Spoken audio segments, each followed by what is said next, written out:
What? Why are we working? Why are we working? What are we working for? I work to pay my bills and get by. But what's the point of working and trying to pay bills to get by when you have things that come into play like, oh, the person that you're renting from is selling their house and they decided to let you know at the last minute you have like 30 days or less to get up out of here. And my thing is, I don't have options. I have no options. None. Thanks to people playing around with bills, I have a big ass balance on my fucking credit. I can't get nothing. I can't get shit. People didn't help me pay the comment. People didn't help me pay the people's gas. People didn't help me pay rent. My is all that in my name. You think people gave a No. Soon as Diamond lose her job, everything stops. Because I was the one paying majority of the shit in that motherfucker. Then when I get a job, I get a game plan to get shit going. Motherfucker still don't want to pay rent. This is why I don't want roommates. Kind of sounds like she had help paying the bills, which I'm totally not against. Maybe it just didn't go well. Don't get roommates because you end up in situations like this where you can't get in your fucking name and you have to go around finding private landlords. And then you don't even want a private landlord no more because like this happens where you have to sit up here and worry about them selling the house. I'm not going to find another deal like this. This is a good deal. I'm not going to find another deal like this. My paycheck does not allow me to make a certain amount of money. Like, especially now that my job is, they're in debt, and now you can't make OT because they're in debt. And then I'm in between jobs. I'm about to get ready to transfer to another job, and I have to sit up there and start from the bottom of the barrel all over again just to make some money. I have to literally go 3 months without picking up. 3 months. Part-time hours without picking up. Everything is coming at the worst possible time. It's getting to the point I'm literally about to get ready to sell my soul. Please don't. Y'all, we might have to say a prayer for her. I pray in the name of Jesus that this woman does not sell her soul. May the Lord find a way for her to get through whatever she's going through right now. In Jesus' name I pray. But I say this respectfully. I don't care what you're going through in life. The Lord is more powerful than whatever we're going through. Now, overall, this sounds like a horrible situation for her to be in. And I hate to see people get to a point where they feel like they're tired of trying, they're tired of struggling. And I understand that. But I do want to talk about when she said, what are we working for? I think that question is very specific to who you ask. Like, what are you working for? Now, in her case right now, it seems like she's working to keep a roof over her head. She's working to provide for her family, her kids. But I think what you're working for over time can change. This may be your situation right now. And trust me, y'all, I have been through situations where I'm like, I'm just trying to get by. Right now, it could be just to keep the lights on. But later, it could be to save some cushion. That could be like mid-tier what you're working for. To avoid being put in this sort of situation again, then maybe in the future, you're working to start investing into yourself. So then you can make your money, make yourself more money. And the reason I want to bring all of this up is because we go through different stages in life. And you may be going through a season where things are particularly very hard. And the reason why I want to talk about that is because a lot of times we're going through a phase and we're like, what's the point of even trying? Sometimes you can be stuck in that phase even longer if you have an attitude of like, hey, I don't want to even try. I would be straight up lying to you guys if I said life is easy and people don't go through trials and tribulations, because we all do. And I hope that she doesn't have to stay in this situation for too long. And for anybody that's in that sort of situation, that you don't lose hope because you are in a situation or a season that is rough. Have y'all ever talked to somebody and they say the phrase, good thing I don't look like what I've been through? That's because people be going through stuff and then later down the line, they're looking back like, dang, I actually overcame all of that. And sometimes they're even able to laugh about it. Like, dang, you remember when I was going through this? You know, just try to keep your head up and do the best you can do. Because it's not just me. If it was just me, I'll put my in storage and live at the airport. That's what I would have just did for myself. I have a whole child with me. And give me 30 days, and I'm feeling like it's less than 30 days. Because all of a sudden, when I asked them, oh, are you having a showing tomorrow or anytime soon? Not tomorrow, but like anytime towards the weekend. They tell me no. But then as I'm getting ready, you're telling me you have a showing tomorrow. So you're bringing people to come see the house now after you just told me yesterday that the lady is selling the house.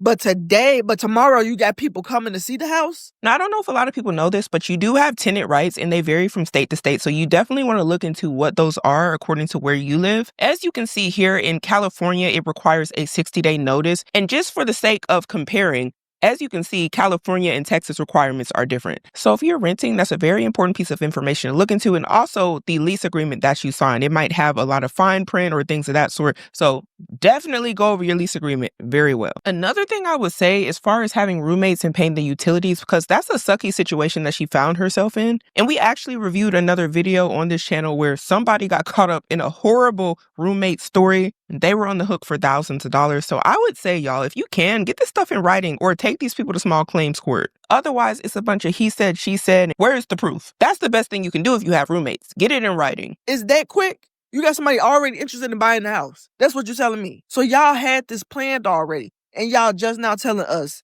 at the last minute.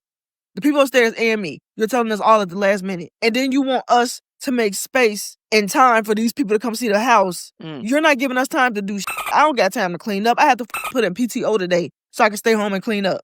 I have a lot to clean. And again, as we just seen, she very well may live in a state where it's only required to give you 30 days. So, and I know that feels like not enough time, especially when you have children and you're trying to work and all these different things. And if I was really nervous about something like this, I would even go over it with my landlord and be like, hey, just keeping in mind my situation, can you put in the lease agreement, I need 60 days notice?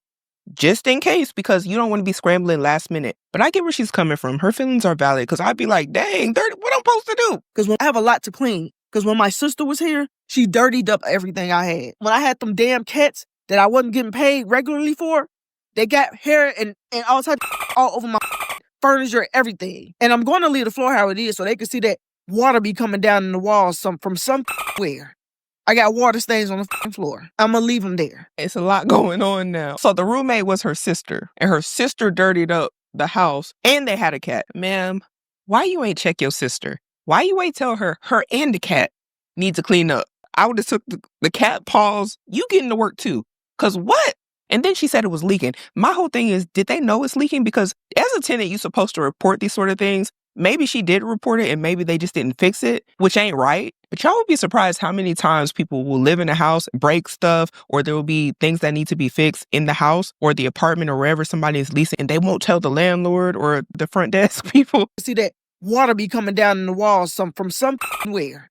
I got water stains on the floor. I'm going to leave them there. Like, I'm literally going on a whole tangent and rant right now. But, like, I was feeling depressed and I was feeling like something was coming. And I just didn't know what it was. But I was feeling depressed for a good minute. Like, I couldn't even enjoy my time in Arizona because I was just so depressed. And now I'm regretting my decision to not take the job in Arizona because I wanted to move to Arizona. They got so many more private landlords than Chicago do. Chicago don't got shit.